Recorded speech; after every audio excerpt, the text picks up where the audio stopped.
How would you maybe take one of those lessons that you provide so many in your book that really speaks to that, let's say, risk attitude?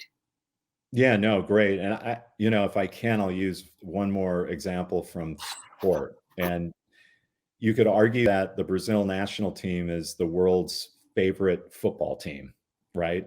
Beyond your whatever football team is your number one. But if you go around the world, more often than not, it's Brazil, and they're the only five-time World Cup champions.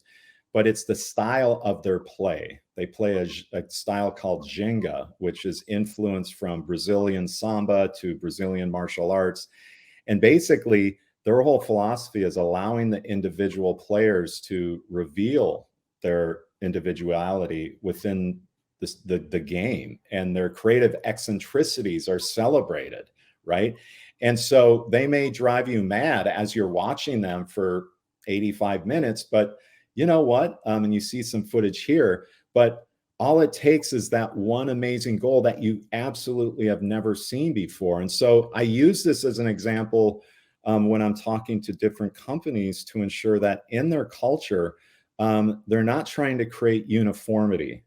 They're not trying to remove the back to that what makes human beings unique from one another, right? But that can happen, right? But I think the innovative brands, the brands where they have a thriving creative culture, are brands where they embrace the diversity and the different characteristics that are oftentimes reside within creative types. Nice. And it really builds, I think, and sport is a fantastic metaphor for that.